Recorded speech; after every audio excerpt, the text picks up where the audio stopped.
Bienvenidas todas y todos a esta nueva parte del ciclo de seminarios que sabemos sobre el cambio climático en México. Y hoy empezamos con una nueva, digamos, manera de ver qué estamos haciendo en México en cambio climático y en particular volteamos la mirada a ver qué estamos haciendo en cambio climático en la universidad. Ahora vamos a empezar visitando a nuestros colegas en distintos centros e institutos y que nos cuenten pues qué investigación se está realizando ahí. Y pues lo que va a estar muy padre es que a final de cuentas también vamos a acabar teniendo, bueno, esta colección de videos, pero también una colección de fascículos donde ustedes van a poder consultar pues quién hace qué y en dónde en la UNAM, y va a ir acompañado también, digamos, de una lista bibliográfica donde ustedes pueden consultar y aprender más sobre lo que cada instituto o centro está realizando en cambio climático. Entonces, hoy empezamos con muchísimo gusto con nuestros amigos y colegas del Centro de Geociencias, y en particular aquí con el doctor Alexander Correa Metrio, que nos va a platicar de cambio climático en la historia de la Tierra.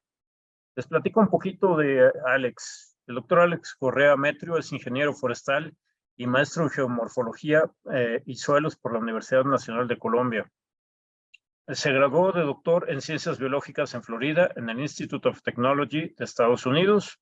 Actualmente trabaja como investigador titular adscrito al Centro de Geociencias y es nivel 2 del Sistema Nacional de Investigadores del Consejo Nacional de Ciencia y Tecnología.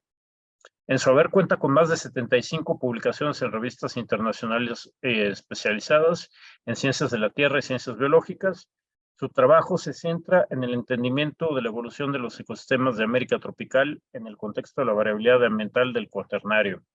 Su investigación se basa en el estudio de secuencias sedimentarias fósiles, así como la configuración espacial del paisaje tropical moderno. Alex, muchísimas gracias por estar aquí contigo. Es un gustazo tenerte. Adelante.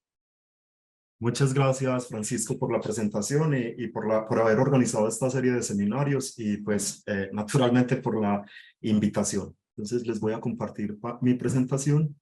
Muy bien, entonces como les comentaba Francisco, el día de hoy les voy a estar hablando sobre el cambio climático en el contexto de la historia de la Tierra y de cómo los procesos de variabilidad climática son naturales a la evolución del planeta y de todas sus diferentes esferas y cómo podemos entender los procesos de cambio moderno, digamos, en ese contexto. Entonces, como les comentaba Francisco, yo soy investigador titular en el Centro de Geociencias. El Centro de Geociencias es una entidad de la UNAM que se encuentra ubicada en la ciudad de Querétaro, específicamente en el campus Juriquilla de la UNAM, y a lo que nos dedicamos básicamente es al estudio general de ciencias de la Tierra. Entonces tenemos tres unidades de trabajo básicamente, que son la geología, la geoquímica y por otro lado también se trabaja en otro tipo de ciencias ambientales. Bueno, el cambio climático a través de la geofísica básicamente.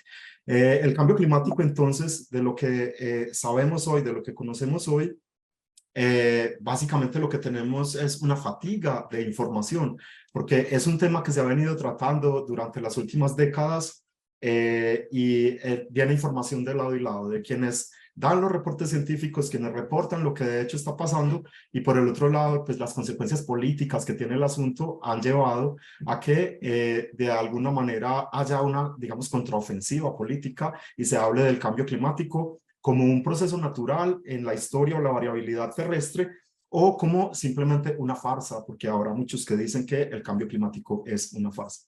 Entonces, quisiera empezar presentándoles algunas gráficas que nos muestran los procesos acelerados de cambio que estamos viviendo en este momento. En este caso, por ejemplo, estamos viendo cómo la temperatura diaria de la superficie se ha ido elevando desde el mes de enero hasta el mes de diciembre. Entonces podemos ver acá, por ejemplo, en los tonos de grises, los años desde 1940 hasta 2015, y por el otro lado ya en colores como en los últimos años hemos venido teniendo una tendencia de calentamiento. De hecho, este año ha sido noticia todo el tiempo que tenemos un récord de temperatura en la superficie y alcanzamos ahorita en el mes de julio un promedio de 16.88 grados centígrados en toda la Tierra. Y como podemos ver, es un récord, es el registro más alto que se tiene, el último era de 16.8 grados. Uno podría pensar que esto no es demasiado, pues 16.88 grados es lo que nosotros pensamos que es una temperatura, digamos, cómoda para poder vivir. El asunto es que esto es temperatura promedio de todo el planeta y no implica que esta sea la que se está registrando en todo lado. Es de hecho bastante preocupante el hecho de que ciertas regiones particularmente están sufriendo un calentamiento bastante acelerado y bastante pronunciado. Acá entonces en la gráfica de abajo a la derecha les estoy mostrando la temperatura promedio del mar entre 60 grados norte y 60 grados sur. Y podemos ver cómo este año 2023 marca un registro que se aparta por mucho, básicamente medio grado de las temperaturas máximas que habíamos tenido en las últimas décadas. Entonces, esto nos indica que la preocupación no son los 16.88 grados, sino más bien la preocupación es cómo esto se manifiesta a nivel regional y cómo los cambios son específicos a los procesos que se viven en las diferentes regiones de la Tierra. Entonces nos convendría aquí definir qué es el clima, por qué nos importa el clima. Entonces, la definición convencional del clima es que es un resumen estadístico del estado del tiempo meteorológico en el largo plazo. El clima naturalmente tiene variabilidad. Entonces acá les estoy ilustrando un climograma de la reserva de la biosfera Meztitlán, en donde tenemos a través del año, en general, muy poca precipitación que está marcada en las barras azules y altísima evaporación que está marcada en las barras rojas. Entonces tenemos a través de todo el año un sistema en el cual tenemos un déficit de humedad. No implica esto que sea particularmente un problema porque la región ha evolucionado precisamente a partir de este estado del clima. Por el otro lado, entonces, y de manera contrastante, quisiera mostrarles un climograma de la región de Bacalar, en donde, como podemos ver aquí, en algunos meses del año, como entre junio y octubre, entre junio y diciembre, tenemos exceso de humedad, donde la precipitación, que otra vez está en barras azules, excede la evaporación y entonces naturalmente en ese caso vamos a tener otro sistema natural, otras condiciones de vida y otro tipo de adaptaciones, tanto de la vida, tanto de la esfera, digamos, biológica y natural, como de las actividades humanas y los sistemas productivos y demás. Entonces, la importancia del clima básicamente radica en que, como les acabo de decir, define cuáles son los tipos de ecosistemas que tenemos en una región particular y esos tipos de ecosistemas entonces conllevan a que tengamos unos sistemas productivos y una adaptación particular para esas regiones. En la medida en la que eso cambie, entonces va a cambiar la parte biótica, que es preocupante porque básicamente no está en nuestras manos, y también van a cambiar las necesidades adaptativas y las tecnologías que vamos a estar utilizando dentro de cada una de esas regiones o a lo largo de cada una de esas regiones. Acá estoy ilustrando en la parte superior izquierda la precipitación en verano y entonces vemos que en efecto es la zona tropical en donde tenemos una mayor precipitación, mientras que hacia las zonas más sur y norte del planeta pues la precipitación es menor.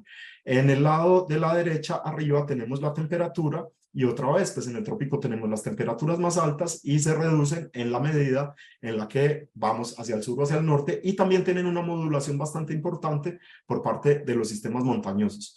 La conjunción de la temperatura y la precipitación resulta entonces en la distribución de los ecosistemas, que en mi caso particular es lo que me interesa, y mi estudio que yo desarrollo, mis estudios que desarrollo, básicamente tienen que ver en cómo se distribuye la vida en el espacio a partir de la variabilidad ambiental, que incluye, por supuesto, el clima.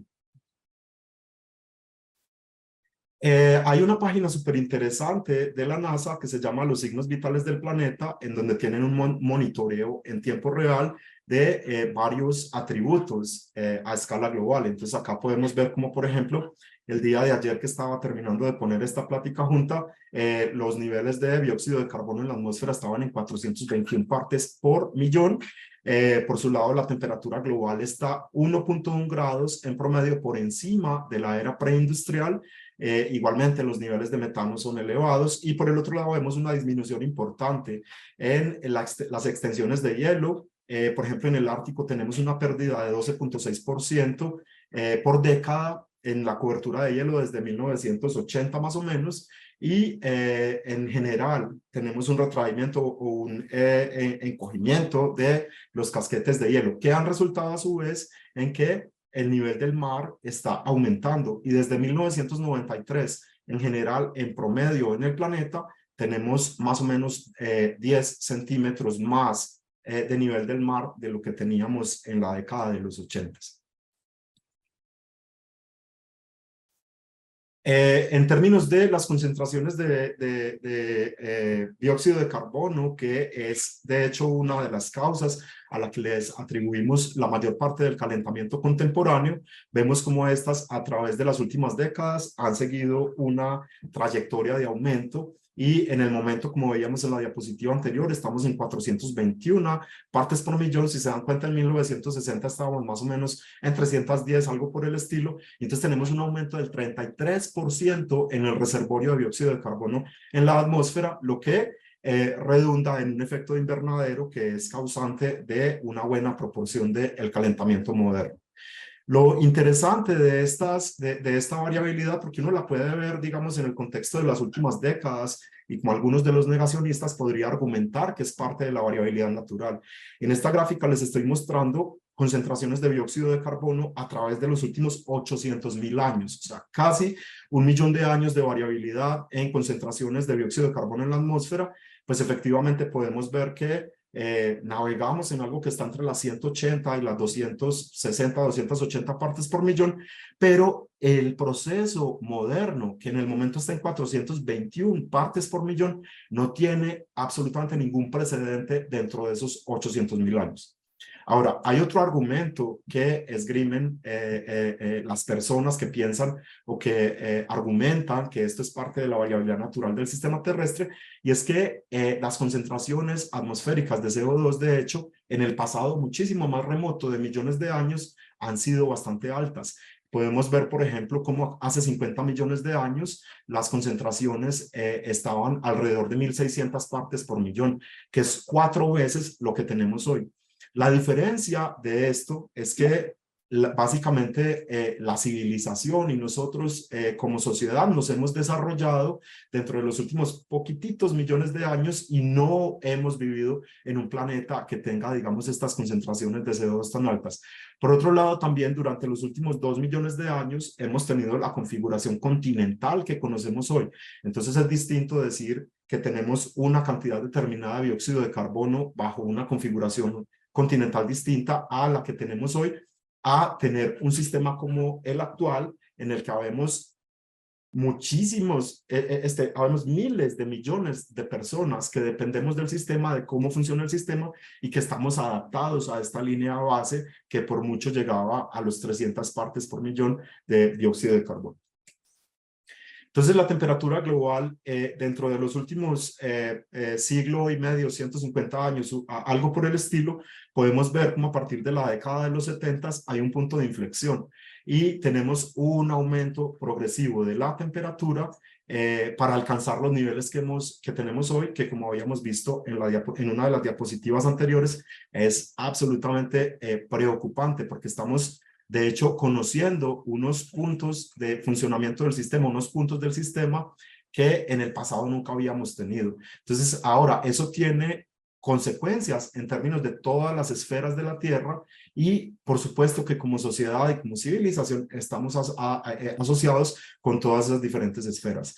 Este gráfico radial me gusta mucho porque creo que ilustra perfectamente el punto, y vemos cómo la anomalía de temperatura desde 1900 ha ido expandiéndose y está alcanzando de manera acelerada más de 1 grado centígrado durante los últimos pocos años. Si vemos esa misma gráfica radial en términos del perfil, podemos ver perfectamente claro en este momento, en más o menos 1980, que la tendencia hacia un planeta más caliente es completamente clara.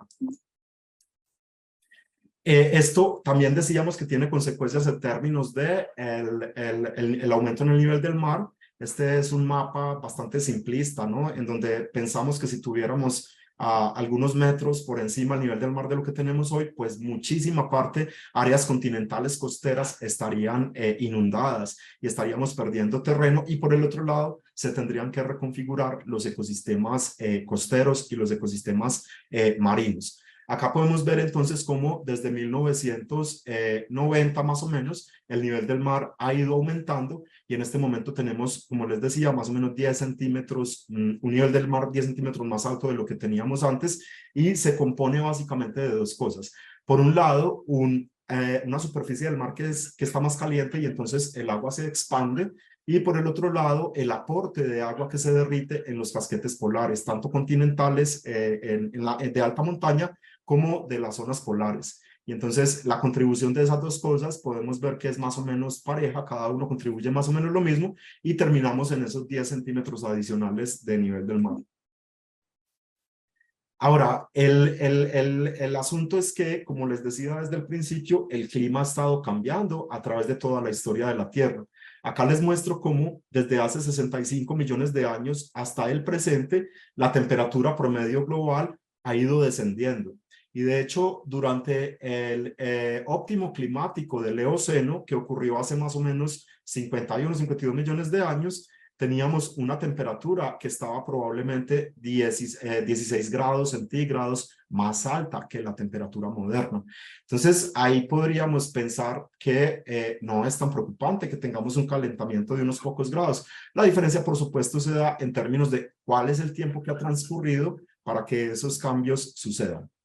Algo súper interesante de un artículo viejito de 2006 es que muestra cómo a través de entre 65 millones de años, que está aquí abajo, y 20 millones de años, cómo la temperatura cambió. Esta gráfica de temperatura que tenemos acá corresponde a la que tenemos en el lado izquierdo, y acá en los puntos lo que tenemos es riqueza de especies en Sudamérica, en el norte de Sudamérica. Y podemos ver cómo la riqueza de especies se asocia de una manera bastante clara con la temperatura, y cómo en tiempos más cálidos hemos tenido de hecho una mayor riqueza de especies. Esto se da efectivamente porque tenemos un cambio que es lento. Si lo tasamos en términos de una tasa de cambio, tenemos más o menos un cambio de 18 grados centígrados a lo largo de 50 millones de años, lo que equivale a 0.36 grados centígrados por cada millón de años. Un cambio que sucede a este ritmo es perfectamente asimilable por la naturaleza, y vemos cómo de hecho hay una adaptación, no solamente a nivel de las poblaciones, sino también a nivel de la diversidad. Y en épocas más cálidas, efectivamente tuvimos mayor diversidad. Y entonces hay ahora quienes digan que entonces conviene que esté más caliente para que haya más diversidad. No es así, porque lo que está sucediendo ahora no está sucediendo en millones de años, sino en décadas. Y en esa escala de tiempo, la vida no tiene tiempo de adaptarse, y lo que vamos a sufrir probablemente es una pérdida muy importante de diversidad.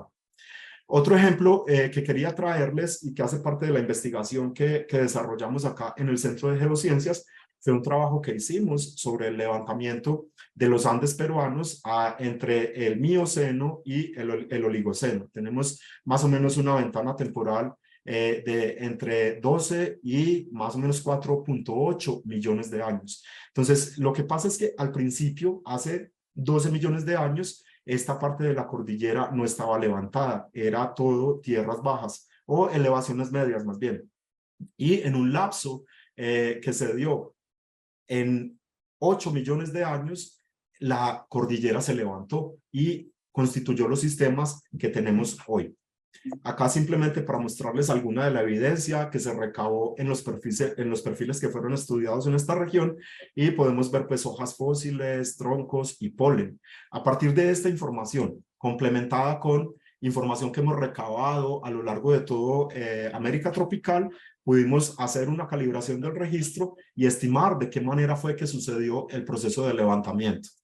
Acá es importante el proceso de levantamiento, y de hecho el punto que quería resaltar es que el clima no únicamente depende de las concentraciones de CO2 o de los ciclos biogeoquímicos en general, sino que también podemos tener un componente geológico bastante importante.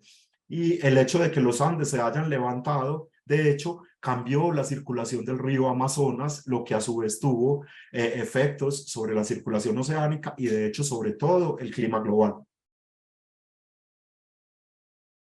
A través entonces de las estimaciones que hicimos, lo que nos dimos cuenta es que durante el Mioceno, la localidad que estudiamos, que se encuentra por acá, estaba más o menos a 1500 metros de elevación y tenía unos 1700 milímetros de precipitación. 8 millones de años más tarde, ese mismo lugar estaba a una elevación de más o menos 3800 metros y con una precipitación por debajo de los 1000 milímetros, lo que es un cambio bastante dramático y bastante radical en términos de lo que puede pasar allí en términos de los ecosistemas. Y luego, desde el Plioceno hasta el Holoceno, que es la época en la que estamos viviendo ahorita, la elevación de hecho el cambio de elevación fue menor, fueron unos como 100 metros, una cosa por el estilo, y la precipitación siguió disminuyendo para alcanzar algo que está alrededor de los 700 milímetros anuales. Entonces, este es un cambio bastante importante y si lo ponemos otra vez en el contexto de las tasas, tenemos en un periodo de 8 millones de años, una elevación de 2200 milímetros, implicando, si tenemos en cuenta que por cada 100 metros son más o menos 0.6 grados centígrados, entonces tenemos más o menos 13 grados centígrados de enfriamiento en este caso, lo que equivale a una tasa más elevada de la que habíamos visto para el planeta durante 50 millones de años, que son más o menos 1.63 grados centígrados por cada millón de años. En escalas de tiempo muchísimo más cortas, 800.000 años. Lo que hemos podido observar, esta es la temperatura global, anomalías de temperatura global a través de los últimos 800 millones de años, y podemos ver, en rosita están pintados los interglaciales y en blanco quedan los glaciales. Entonces tenemos épocas glaciales, épocas interglaciales. Es un juego continuo entre condiciones cálidas y condiciones frías. Esto lo hemos estudiado en la península de Yucatán, en donde hoy conocemos unos bosques tropicales bastante interesantes. Acá les estoy mostrando el tiempo en la vertical, donde el presente está en la parte de arriba, 300.000 años en la parte de abajo, y cada una de las bandas grises representa un interglacial, o sea, un periodo de condiciones cálidas. Lo que hemos estudiado a través del registro palinológico del lago Petén Itzá, que tiene un registro sedimentario de más o menos... tiene un registro sedimentario de más o menos 400.000 años, es que esos cambios en la temperatura global han estado asociados con cambios regionales en la vegetación. Y sorprendentemente, lo que ha pasado es que no siempre hemos tenido estos bosques tropicales que conocemos hoy, sino que esos bosques han sido eventualmente reemplazados por matorrales xerofíticos y bosques de pino, cuando las condiciones son bastante frías. Entonces es bastante dramático pensar que los cambios de temperatura global nos puedan llevar a conocer tipos de ecosistemas tan diferentes. Y aquí hay como un llamado de atención en términos del cambio climático y qué es lo que va a pasar en términos de los ecosistemas, porque al final del día nuestro sustento, nuestra vida cotidiana depende del funcionamiento de los servicios y de los bienes que proveen los ecosistemas. Y en ese sentido, pues, de diferentes medidas de adaptación y de diferentes tecnologías que se desarrollan a nivel regional adaptadas a las condiciones que tenemos. Entonces también es importante conocer cuáles son los escenarios eventuales a los que nos enfrentamos cuando los cambios están sucediendo. Luego, aquí nuevamente son 800.000 años a través de los cuales estos tres tipos de vegetación han cambiado y han dominado la región, pero son 800.000 años, es muchísimo tiempo, no son las pocas décadas que estamos viendo en este momento. Y luego, para ejemplificar un asunto acá de muchísima más corta duración, de siglos, tenemos un registro del lago Meztitlán, aquí en el centro de México, en el estado de Hidalgo. Allí hay un lago y en ese lago recuperamos una secuencia sedimentaria que nos habla sobre los últimos 300.000 años, sobre los últimos 3.000 años, perdón, en la región. ¿Qué es lo que ha pasado a través de esos 3.000 años? De esos 3.000 años estudiamos la variabilidad de temperatura a través de los últimos 2.000 años, o sea, de la era común. Y podemos ver que tenemos condiciones cálidas hasta el año 1200, o sea, 800 años atrás. De ahí tenemos un enfriamiento importante de más o menos 1 grado hasta 1700 de la era común de nuestra era, y la temperatura ahí vuelve a aumentar y nos lleva a lo que conocemos hoy en la región, que es una temperatura promedio de más o menos 21 grados. En la curva negra tenemos la anomalía global, que ha sido estudiada en muchas regiones, y entonces este es el promedio. Volvemos a una de las ilustraciones que les daba al principio, en la cual mostraba cómo la anomalía global es la más alta de la historia, pero si uno la compara con lo que ha pasado, realmente son muy pocos grados centígrados. Entonces, cuando uno hace este tipo de promedios globales, pues si se dan cuenta acá, el cambio es más o menos de 0.2 grados centígrados, pero que a nivel regional se puede amplificar por mecanismos regionales y llegar a lo que conocimos en Mestitlán, que eran cambios de más o menos entre 1 y 1.5 grados centígrados. Y entonces ahí podemos ver expresados a nivel regional en Mestitlán la cálido medieval, que es un fenómeno que se conoce en todo el mundo, y también la pequeña edad de hielo, que es una anomalía climática que también es bastante conocida en todo el planeta. Podemos estimar a partir de estos cambios de temperatura si tenemos un momento de cambio hacia calentamiento o un cambio hacia enfriamiento, podemos perfectamente estimar una tasa de cambio. Y entonces en este caso, para Mestitlán, en los momentos de calentamiento, por ejemplo, en este que estamos señalando acá con la flecha naranja, un calentamiento de más o menos 2 grados por cada siglo. Y en el caso de la flecha azul, tenemos un enfriamiento de más o menos 2 grados por cada 100 años, que eso es un cambio que podríamos decir que se parece un poco a lo que está ocurriendo en el momento.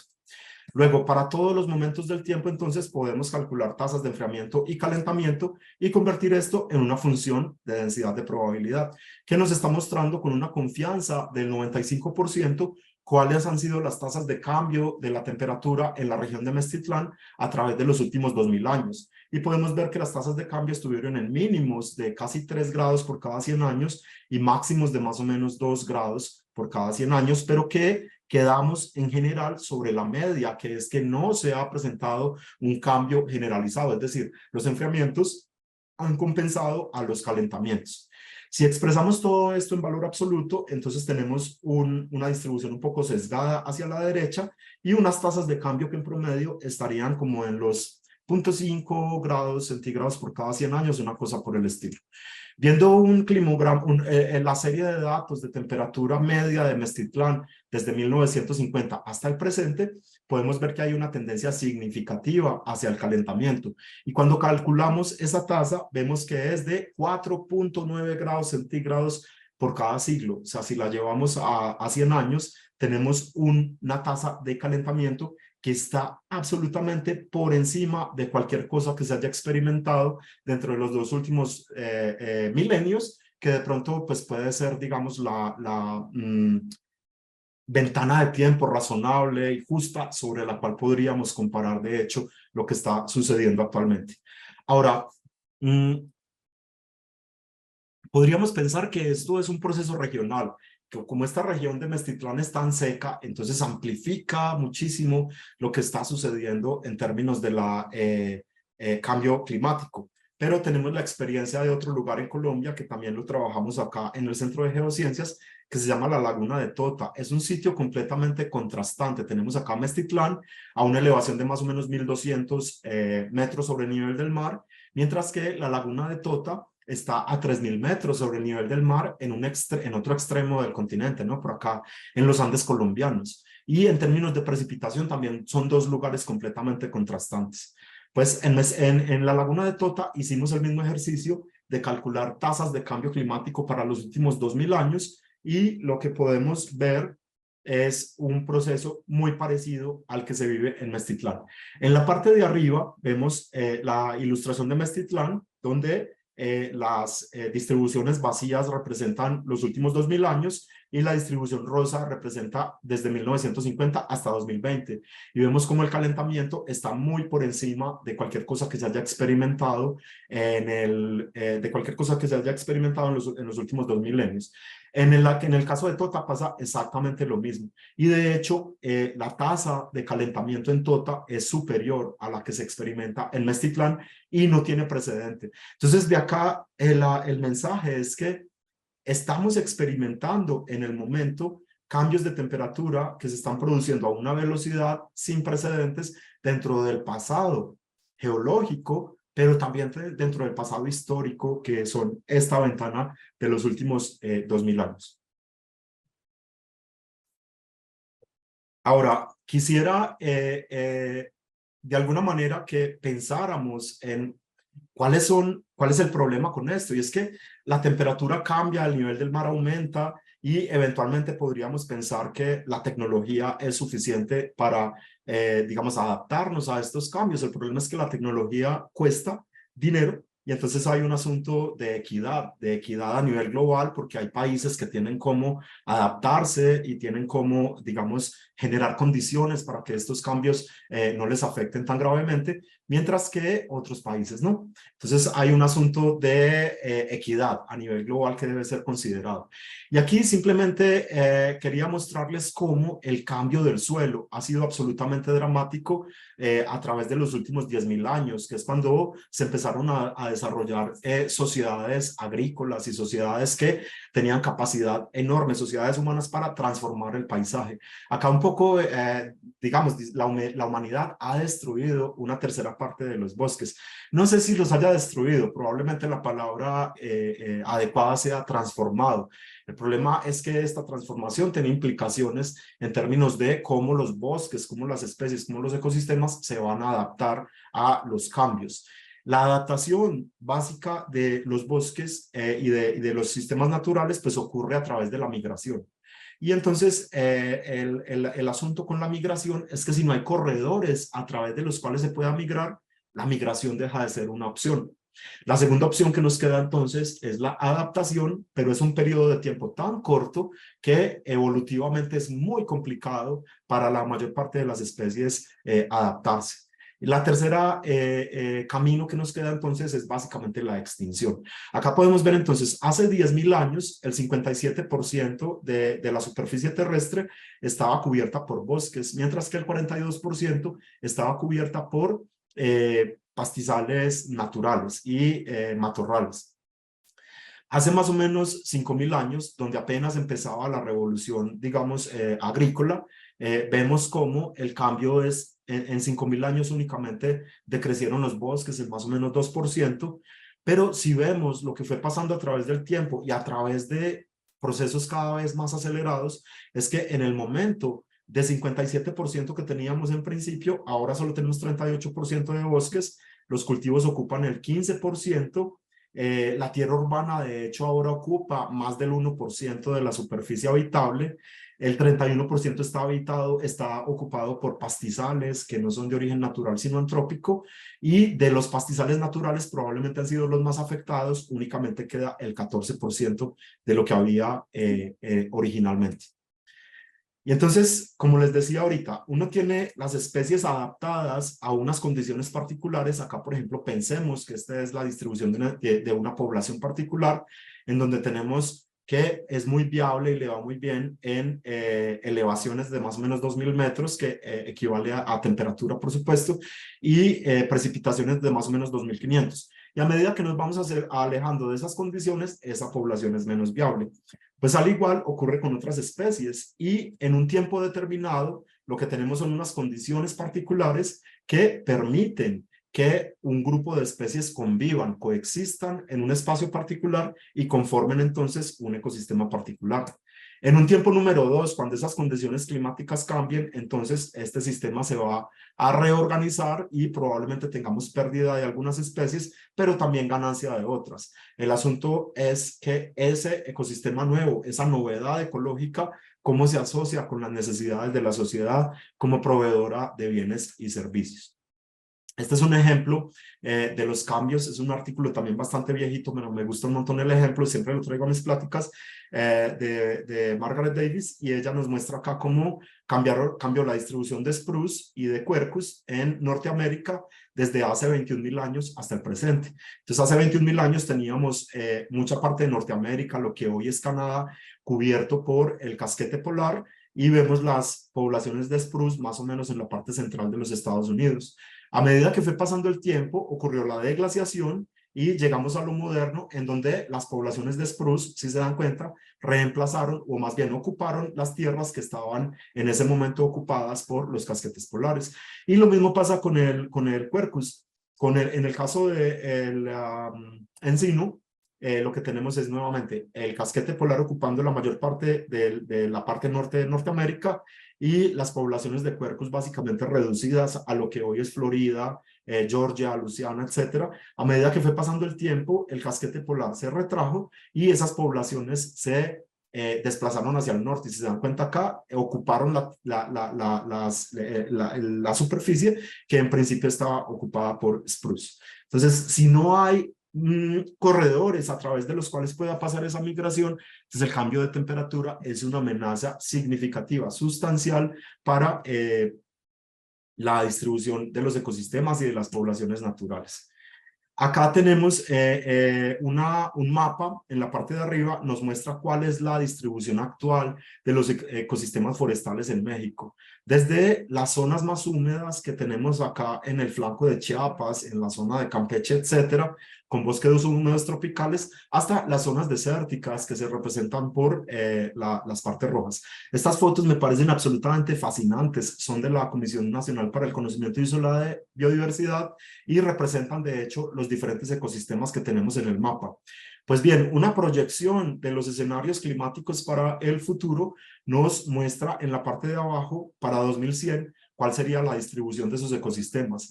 Y vemos que mientras algunos de ellos probablemente se van a expandir, como el caso de los matorrales desérticos, pues tendríamos una pérdida sustancial de las selvas húmedas y sobre todo de las selvas húmedas y de los bosques de montaña, de los bosques mesófilos y de los bosques de pino encino, que están representados en tonalidades verdes. Miren cómo, de hecho, lo que se proyecta es que sufran una contracción sustancial. Ahora, ¿qué se puede hacer? Me gustaría entonces ya terminar la plática con una serie de diapositivas en las que pensemos de qué se puede hacer, porque desde la ciencia, por supuesto, traemos la queja de lo que está pasando, el aviso sobre el peligro en el que está el planeta y por ende en el que estamos como sociedad y como el grupo humano que conformamos en este momento, y entonces pasar de ese peligro a cómo se puede remediar. Ahorita con el calentamiento récord, con los registros sin precedentes que tenemos de este mes de junio y julio, de hecho se ha comenzado a hablar que probablemente el sistema ya alcanzó un punto de no retorno y es una posibilidad, pero aún así creo que tenemos que pensar en qué vamos a hacer. Y yo pienso que la respuesta está dentro del activismo ambiental. Activismo en términos de ser activo, de ser sujeto activo de los cambios y de tener, digamos, dentro de la cotidianidad incorporado la sensibilidad hacia el ambiente como proveedor de bienes y servicios, ¿no? Entonces, lo que tenemos dentro de nuestro sistema económico es una energía que entra de una manera, produce y sale de ese sistema económico de manera degradada, tanto la energía como los materiales. Entonces lo que deberíamos, lo que pasa acá entonces es que tenemos una serie de externalidades, que son simplemente ganancias económicas cuyo costo de producción no se refleja en realidad en términos de lo que se está consumiendo y en términos de toda esa energía y de materiales degradados que estamos llevando al ambiente después de que se pasa a través del sistema económico. Entonces, todas esas externalidades deberían incorporarse al sistema económico y de esa manera, sin un cambio mayor de modelo, se podría llegar a una especie de solución, porque entonces hay que economizar. Entonces, internalizar las externalidades o lo que se conoce también como que el que contamina paga. Acá esta gráfica me parece superdiciente en términos de lo que les decía de equidad global o de igualdad o de equidad, es equidad en realidad, y es la huella ecológica del consumo per cápita que hay en cada uno de los países. Bueno, hay algunos para los cuales no existe información, pero este sería el número de hectáreas que se necesitan para mantener a una persona en cada uno de estos países. Y vemos cómo en los países más desarrollados, donde hay más consumo, por ejemplo en Estados Unidos, tenemos una huella ecológica que está en más de 10 hectáreas por habitante. Y por supuesto que su territorio eventualmente no alcanzaría y lo que pasa es que ese consumo necesario se lleva a otros lugares. Y en los países con menos recursos vemos como la huella ecológica es muchísimo inferior, no porque exista probablemente una conciencia ambiental, sino por este asunto de la equitatividad. Entonces, hay un cambio que es necesario desde el sistema económico, de cómo el sistema económico puede asimilar nuestros niveles de consumo e internalizarlos, o un cambio también desde la perspectiva personal que se tiene sobre el consumo. Lo segundo, por supuesto, y que es súper importante, aunque yo no creo que vaya a resolver todo, es el desarrollo de tecnologías limpias y la adaptación a nuevas condiciones. Acá tenemos para Estados Unidos y la Unión Europea como desde más o menos 2008 las emisiones de dióxido de carbono han ido disminuyendo. Entonces, en el caso de Estados Unidos tenemos un decremento bastante significativo hasta el año 2020 y a lo que ellos se comprometieron para 2030, pues llega hasta por acá, que es un corte bastante sustancial de sus emisiones. Y lo mismo pasa con la Unión Europea. Pero por otro lado, tenemos países en los cuales desde en esa misma temporalidad las emisiones han ido aumentando y de hecho lo que se estima no es ni siquiera que disminuyan al futuro, sino que aumenten de una manera menos dramática. Y aquí quería mostrarles esta gráfica porque creo que ejemplifica perfectamente cómo la reducción de emisiones no está necesariamente en contra del crecimiento económico. Y vemos en los vectores azules cuál ha sido el crecimiento económico de cada uno de estos países desde 2005 hasta 2019 y en el vector rojo cómo cada uno de ellos también ha podido disminuir sus emisiones de CO2. Entonces, esto básicamente surge a partir del desarrollo de tecnologías limpias y de tecnologías que se adapten a la realidad ambiental que estamos enfrentando. Por otro lado, tenemos al conocimiento y a la comprensión del sistema terrestre como base probada del desarrollo. Entonces, yo creo que aquí es una parte donde los científicos y los desarrolladores de tecnologías tenemos un papel preponderante y donde la sociedad debe propender por esa producción del conocimiento y de que podamos conocer el sistema muchísimo mejor.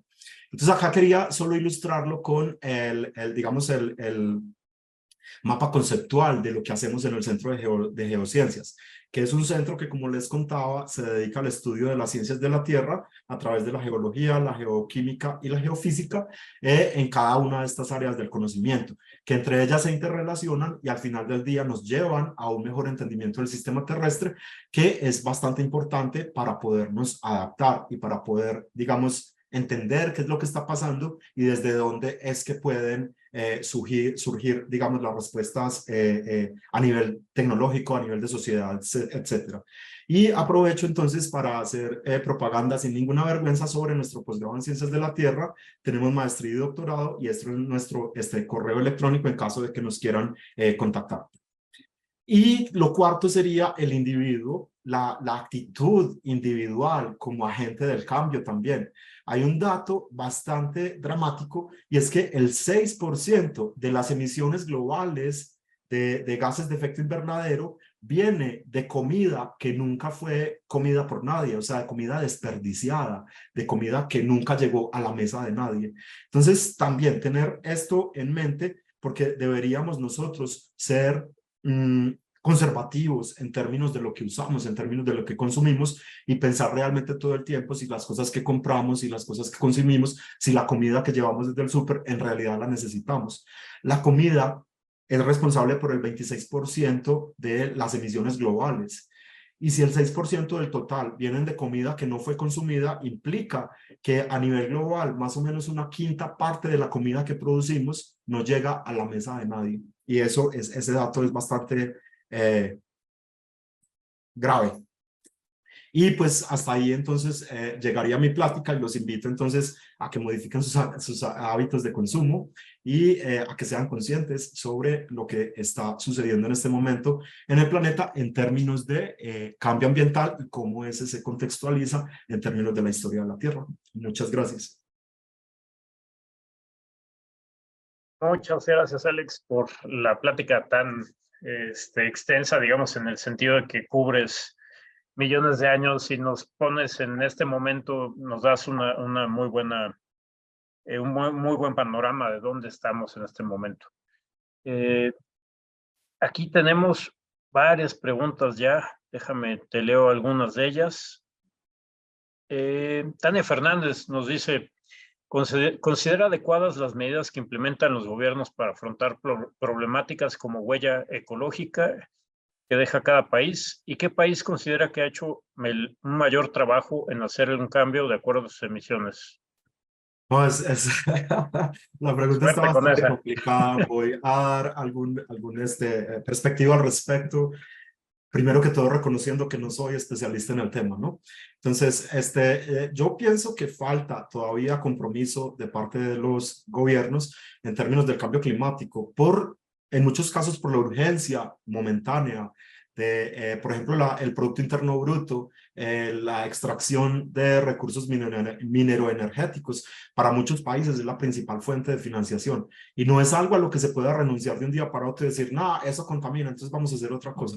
Por supuesto que es un proceso largo de adaptación y de conversión tecnológica, pero es un proceso que va a tomar tiempo y yo en realidad pienso que en la mayoría de los casos los países no están haciendo lo suficiente, no hay un compromiso que tiene que ser efectivamente político, suficientemente fuerte.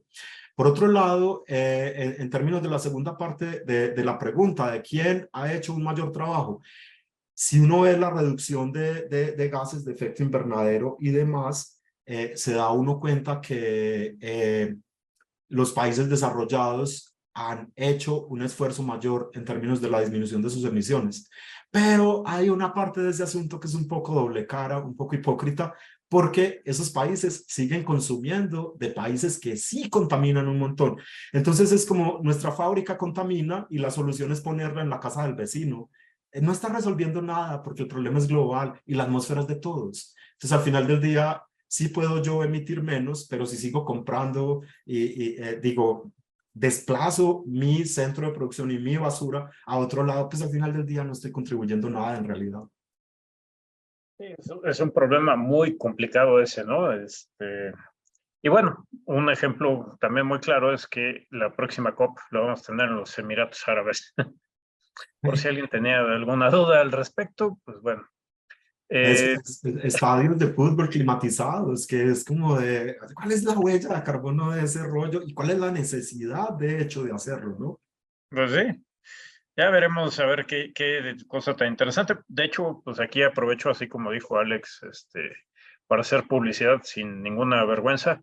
Este, en el Congreso del PINC, que va a ser del 16 al 20, no recuerdo el último día, ahorita les ponemos por ahí las fechas correctas, pero digamos, en el Congreso vamos a tener una segunda semana donde se va a dedicar una buena parte a discutir sobre la COP, qué es lo que va a pasar en la COP, qué es lo que esperamos que va a pasar en la COP, con las sedes que tiene la UNAM alrededor del mundo. Entonces, no se pierdan eso. Y bueno, ya después de este anuncio, pasamos a la pregunta de Fernanda González López. Nos dice, ¿cuál cree que son las mejores tecnologías limpias y cuál sería la manera correcta de utilizarlas?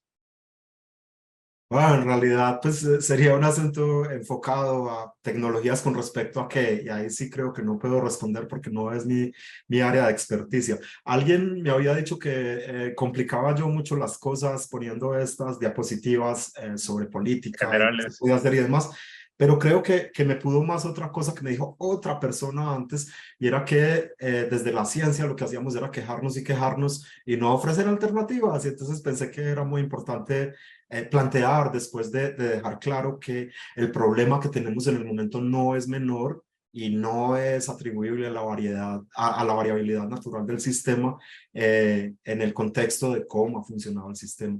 Entonces yo creo que sí me abstendría de contestar la pregunta. Bueno, pasamos a la siguiente, que es Norma Olvera. Bueno, primero te felicita mucho y que estemos haciendo este tipo de eventos. Y nos dice, doctor Correa, en base a la tendencia acelerada de la degradación de ecosistemas que aún no ha explicado, ¿usted considera que estamos a tiempo para cumplir los Objetivos de Desarrollo Sostenible de 2030? Le agradezco su atención.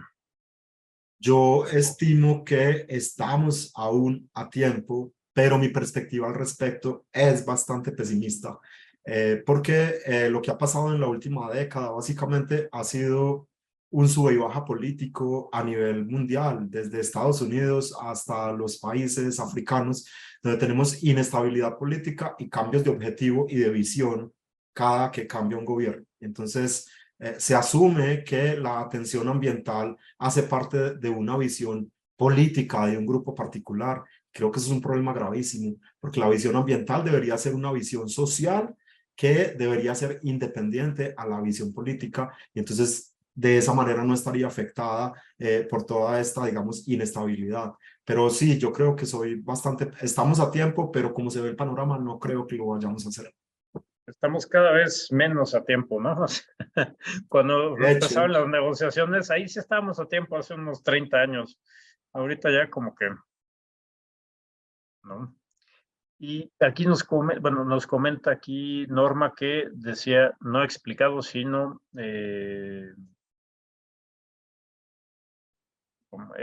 expirado, me parece. Y tenemos aquí unos comentarios, un comentario, una pregunta de nuestro amigo Mauricio Reyes. Hola, Mauricio. ¿Qué factores, medidas han sido las más importantes para esa reducción de más o menos 10% de emisiones de gases de efecto invernadero que reporta México en 2005-2020? no conozco la verdad. Bueno, yo puedo ir a hacer unas cuantas suposiciones que tiene que ver. Uno de los grandes problemas que tenemos con cambio climático es que las emisiones de gases de efecto invernadero están muy pegadas al crecimiento económico. Si no tenemos mucho crecimiento económico, pues no tenemos tantas emisiones, ¿no? Entonces, por ahí va un poco el asunto, más, pues sí, cosas que hemos hecho relativamente bien y cosas que hemos hecho relativamente muy mal, pero bueno, ya no me pongo a decir más al respecto. Isuli Pérez nos dice, muchas gracias por la conferencia, la información muy digerible. Coincido en que hay que cambiar nuestros patrones de consumo, principalmente en la alimentación, hacia una dieta más sostenible.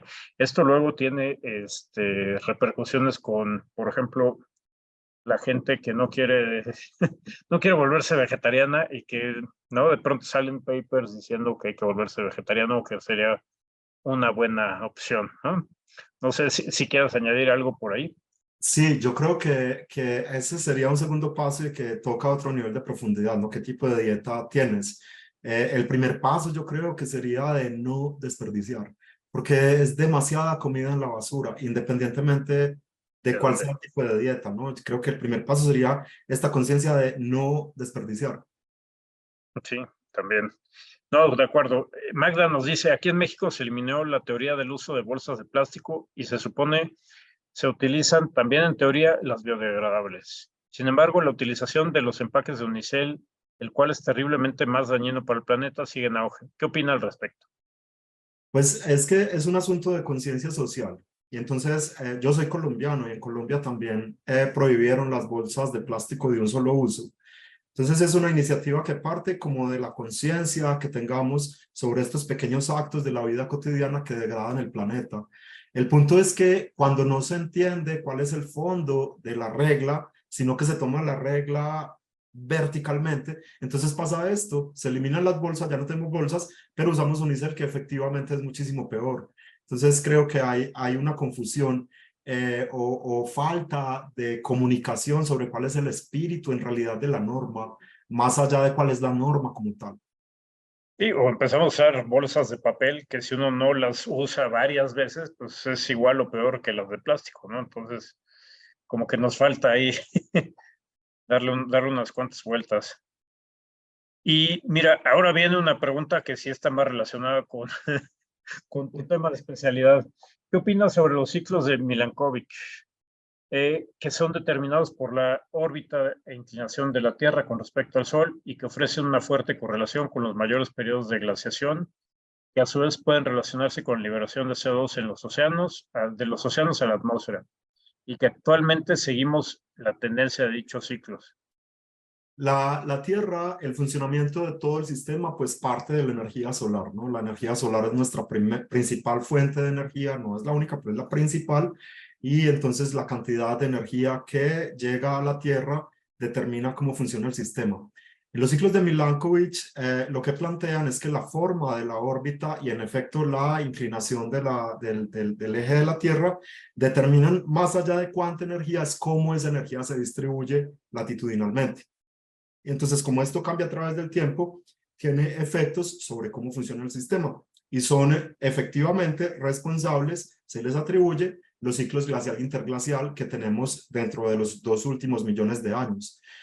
Los ciclos glacial e interglacial que tenemos durante los 2 últimos millones de... A ver, los ciclos de Milankovitch han existido a través de toda la historia de la Tierra, porque es la manera en la que ha funcionado la órbita. Y tenemos ciclos glacial e interglacial únicamente en los últimos 2 millones de años, básicamente por la configuración de las masas continentales y la manera en la que los principales ríos que tiene el planeta, como el río Amazonas, en donde desembocan, ¿no?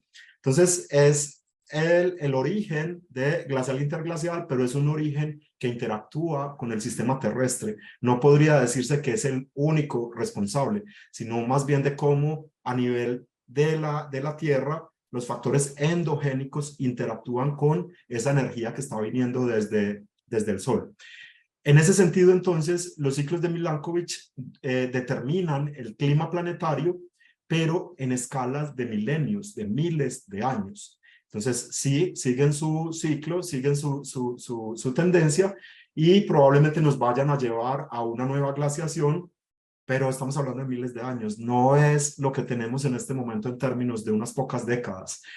Se ha estado hablando, de hecho, por esa distribución de la energía solar, cambia la forma en la que funciona el cinturón de transporte de agua que está en la parte superficial del Atlántico, y esto es lo que redistribuye la energía y causa que tengamos una glaciación o un ciclo, una época interglacial como la que vivimos en este momento.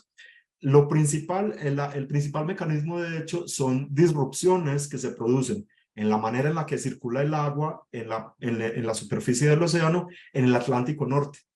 Y nuestro poder de disrupción de este sistema es tan grande que en este momento se está hablando de que ese cinturón de transporte de agua está empezando a colapsar y que probablemente vamos a tener una redistribución significativa de la energía a partir precisamente del colapso de ese cinturón de transporte de agua y energía.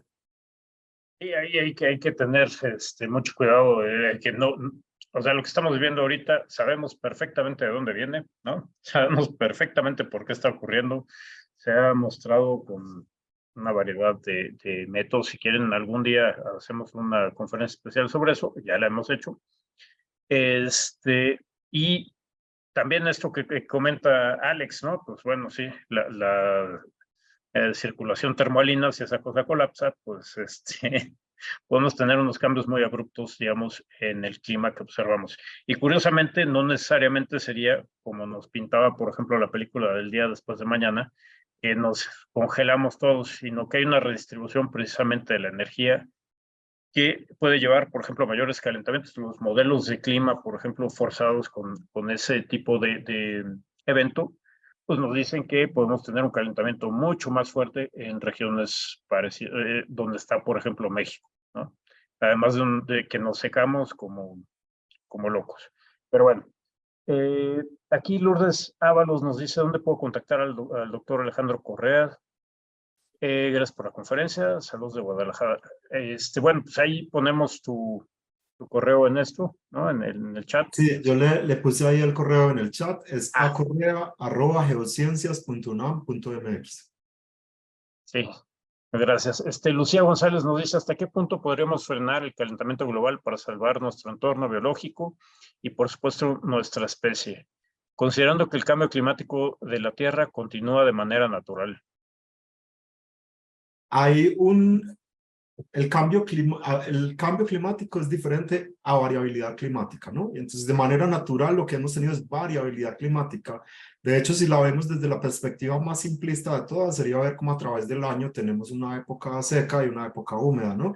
Eso no implica que el clima haya cambiado, solo que hay una variabilidad que se expresa de manera natural. Luego, si nos vamos a escalas temporales de años, por ejemplo, tenemos el fenómeno del Niño. y de hecho este año estamos en eso y probablemente contribuya a que se amplifique el calentamiento en el Atlántico Norte y demás.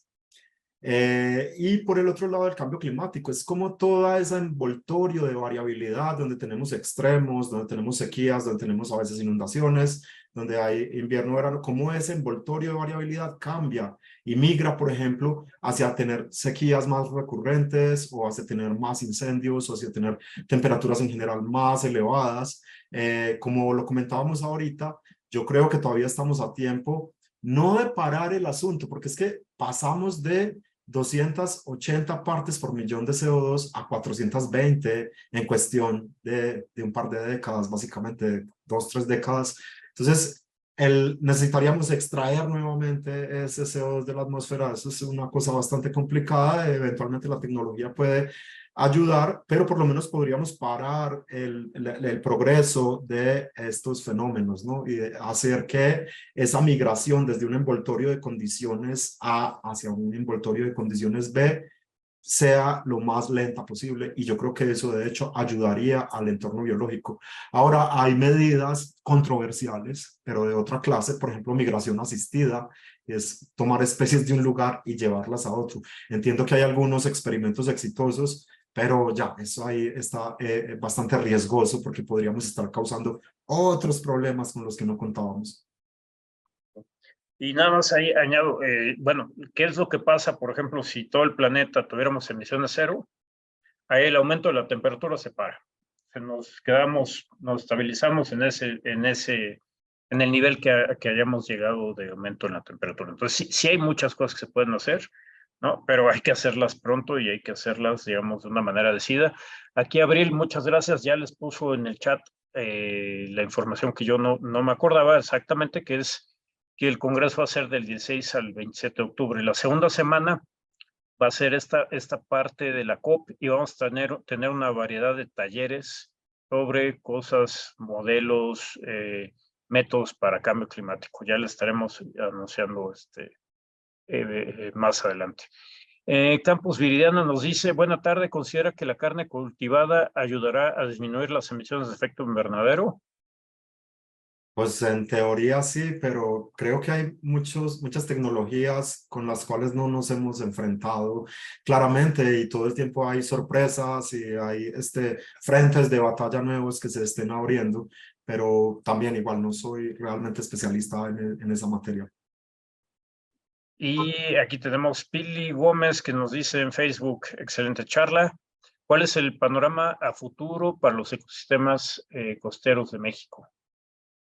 Nosotros, de hecho, acá en el Centro de Geociencias también desarrollamos investigación en ecosistemas de costa, y muchas gracias, Pilar, por la pregunta y saludos. El asunto es que en términos de los ecosistemas costeros, hablando por ejemplo de los manglares, que es uno de los más carismáticos y que todos conocemos, lo que está pasando en el momento es el aumento clarísimo en el nivel del mar.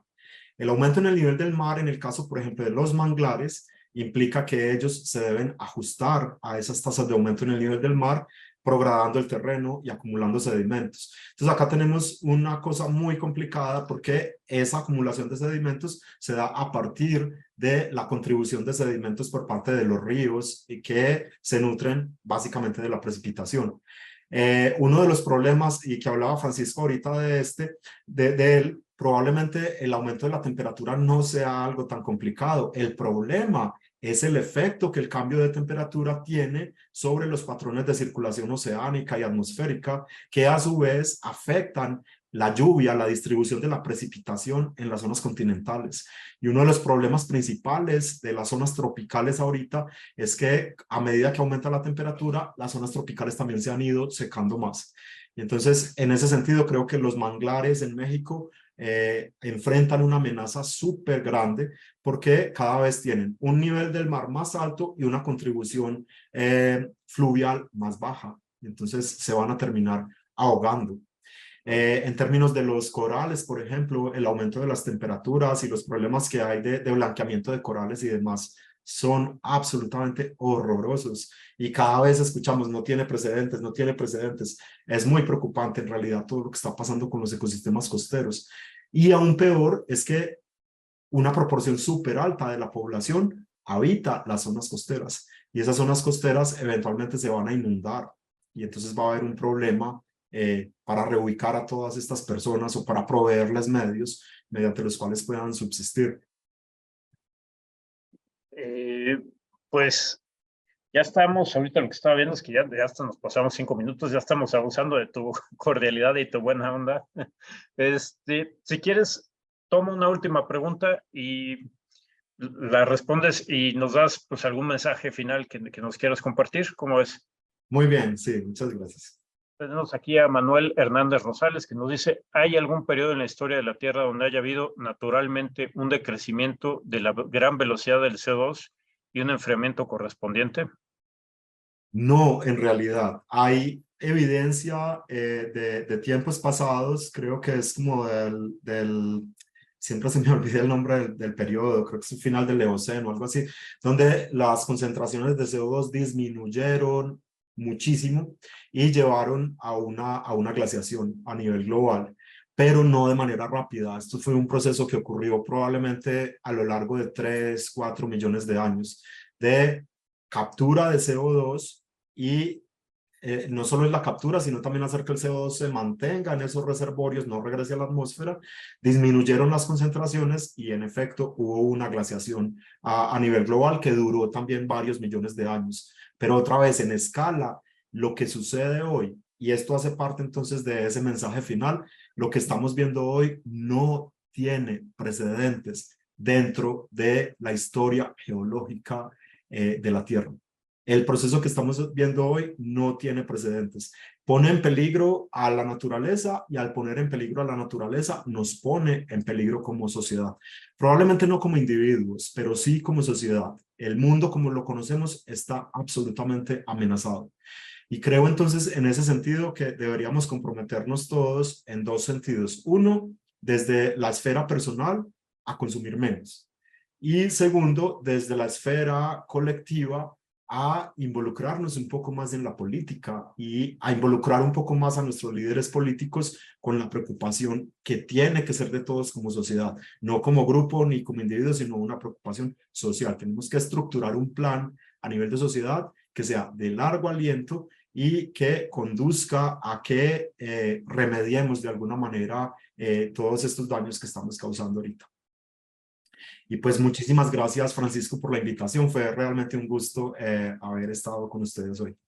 No, pues al contrario, muchísimas gracias por estar aquí. Muchísimas gracias también al Centro de Geociencias por ayudarnos a llevar a cabo pues empezar a echar a andar esta parte de qué sabemos sobre el cambio climático en México, viendo hacia los centros de institutos de la UNAM. Muchísimas gracias otra vez, Alex.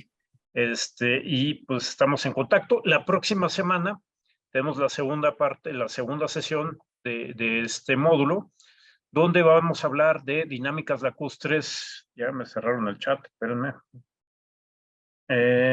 Ahora sí, dinámicas lacustres a través del tiempo y sus respuestas al cambio climático moderno, con el maestro Gustavo Olivares Casillas, candidato a doctor del posgrado de Ciencias del Mar y Limnología de la UNAM.